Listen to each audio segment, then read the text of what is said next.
बिस्मिल्लाहिर्रहमानिर्रहीम। हम कंटिन्यू कर रहे हैं chapter number 5 human resource management. Previously हम बात कर चुके हैं ह्यूमन रिसोर्स प्लानिंग के ऊपर। इसके साथ साथ फिर हमने बात की कि जॉब एनालिसिस क्या होता है, and then we have talked about the different methods of job analysis. So इसी को आगे लेकर चलते हैं।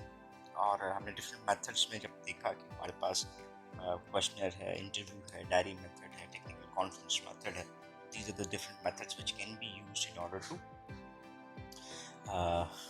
analyze the job. अभी हम थोड़ी सी बात करते हैं कि what is the purpose of job analysis, क्यों करते हैं हम job analysis को। उसमें सबसे पहली बात तो हमारे सामने जो आती है that is one word named as job description. What is job description? क्या होता है जी job description? Statement indicating what a job एंटेल्स। एक ऐसी स्टेटमेंट जो ये डिफाइन कर रही होती है एक जॉब में क्या होगा। Job description is basically considered as a written statement of what a job holders actually perform और व्हाट ही डज। ठीक है, और फिर इसके साथ साथ कुछ चीज़ें एक्सप्लेन करती हैं that how it is done, under what conditions, and then why. ये भी इसके ऊपर थोड़ी सी बात भी करते हैं। हम एग्जिबिट को भी देखेंगे कि जॉब डिस्क्रिप्शन किस तरह से आपको नजर आता है। So बेसिकली ये जॉब के तमाम कंटेंट्स को, कंडीशंस को, एनवायरनमेंट को, वो इन तमाम एस्पेक्ट्स को क्लियरली डिपिक्ट कर रहा होता है किसी भी एम्प्लॉय के लिए। सो बेसिकली अगर हम कंसिडर करें कि there is no one standard format for any kind of job description, लेकिन कुछ जनरल चीज़ें हैं जो कि आपको कॉमन नज़र आती हैं different types of job descriptions में।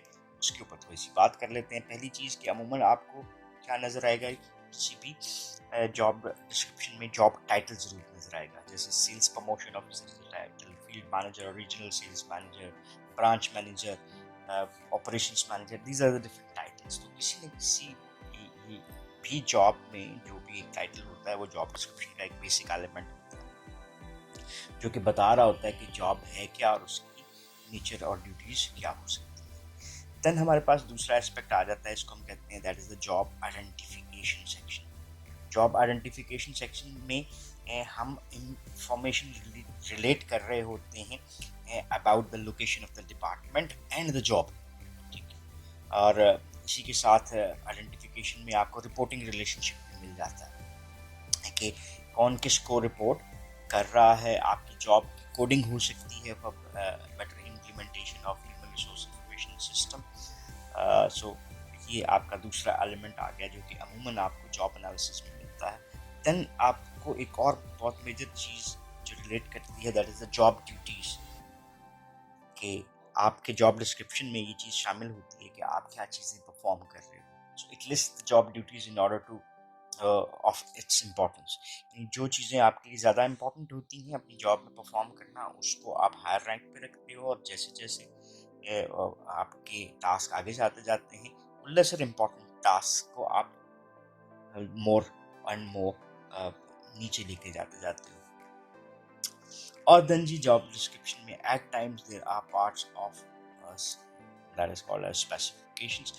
इसके ऊपर अलग से भी बात करेंगे कि एट टाइम्स कुछ ऑर्गेनाइजेशंस हैं जो कि जॉब डिस्क्रिप्शन के साथ ही स्पेसिफिकेशन को डिजाइन करती हैं, और बाद ऑर्गेनाइजेशंस हैं जिसके दो डॉक्यूमेंट बनाती हैं, one is job description and a separate document of specification. So ये पर्पस ऑफ जॉब एनालिसिस में हम इसको जरूर शामिल करते हैं कि जॉब स्पेसिफिकेशन एक्सप्लेन करता है कि एक इंडिविजुअल को जो डिस्क्रिप्शन था वो परफॉर्म करने के लिए क्या रिक्वायरमेंट्स चाहिए, like requirement of the knowledge, skills, abilities, उसकी एजुकेशनल रिक्वायरमेंट्स, कुछ सर्टिफिकेशंस एक्सेट्रा। ये तमाम चीज़ें जो हैं जॉब स्पेसिफिकेशंस का आपको पार्ट नज़र आती है। सो एट टाइम्स ये जो हैं these are the major elements जो कि जॉब डिस्क्रिप्शन में कहीं ना कहीं आपको शामिल होते हुए नजर आते हैं। देन जी बात करते हैं व्हाट इज जॉब स्पेसिफिकेशन, जिसके ऊपर थोड़ी सी बात हमने अभी की भी इंक्रीज करते हैं कि ये मिनिमम एक्सेप्टेबल क्वालिफिकेशन स्टैंडर्ड्स को बताता है जो कि किसी भी इंडिविजुअल में होने चाहिए तो हम उसको उस जॉब का हिस्सा बना सकते हैं। सो these are necessary to be successful at a specific job, इसके बगैर आप सक्सेसफुल नहीं हो सकते. That is also an example of a form जिसको हमने जॉब डिस्क्रिप्शन कहा. इसको थोड़ा सा असेस कर लेते हैं. लाइक हमने अभी थोड़ी देर पहले बात की थी कि it must have a job title. Then हमें कुछ और चीज़ें जो कि जॉब को एक्सप्लेन करती हुई नज़र आ रही थी, जिसको हमने आइडेंटिफिकेशन के नाम से बुलाया था. आप ये देख लीजिए, that is the code, department, reports to, etcetera. ये तमाम चीज़ें किससे रिलेट कर रही हैं? These are all related with description. और देन जी हमारे पास आ जाती है जॉब ड्यूटीज़ एंड रिस्पॉन्सिबिलिटीज़. ये आपके पास क्या आ गई, एक एग्जाम्पल आ गई कि ये वो टास्क, रोल्स एंड रिस्पॉन्सिबिलिटीज़ हैं जिसको हमने राइट डाउन कर दिया कि क्या एक्टिविटीज़ जो हैं एक इंडिविजुअल को परफॉर्म करनी होती हैं. देन हमारे पास डिस्क्रिप्शन का एक सेकंड पोर्शन आ गया, that is named as job specification, जिसमें आपने नॉलेज, स्किल्स, एबिलिटीज़ और इन तमाम चीज़ों को उस तरह से एक्सप्लेन कर दिया. तीसरा एलिमेंट आपको नज़र आता है किसी भी जॉब एनालिसिस का. अगर हम इसको थोड़ा सा कंक्लूड करते हैं कि हमारे पास जो रिक्वायरमेंट है जॉब एनालिसिस की, वो जीडी और जीएस की सूरत में होती है. और इन दोनों की ज़रूरत हमें किस में पड़ती है? Recruitment and selection. बिकॉज इसके बगैर हम रिक्रूटमेंट एंड सिलेक्शन नहीं कर सकते. जस्ट एक एग्जांपल, हमें नहीं पता कि एम्प्लॉय को किस लिए रख रहे हैं, कि उसने करना क्या है. Can we recruit? Simple answer, no. अगर हमें पता है एम्प्लॉय ने करना क्या है, लेकिन हमें नहीं पता कि उसको करने के लिए उस इंडिविजुअल में knowledge, skills, abilities, educational requirements क्या होनी चाहिए, देन क्या हम उस बंदे को सिलेक्ट कर सकते हैं, ढूंढ सकते हैं? Answer comes no. So basic हमें यूटिलाइजेशन नज़र आती है जॉब डिस्क्रिप्शन और स्पेसिफिकेशन की एट द टाइम जब हम रिक्रूटमेंट सिलेक्शन कर रहे हैं. दूसरा एलिमेंट है हमारा जिसकी हमें ज़रूरत नज़र आती है, वो क्या है? That is considered as job evaluations. Job evaluations क्या है? That is specify the relevant value of each job in the organization. Organization में आपको क्या नज़र आ रहा है जी? ये एक स्ट्रक्चर नज़र आ रहा है. इस स्ट्रक्चर में ये जो मैंने अपने 3 सेट्स 1, 2 और 3 बना दी, ये आपको क्या नज़र आ रहे हैं जी? These are the 3 different levels.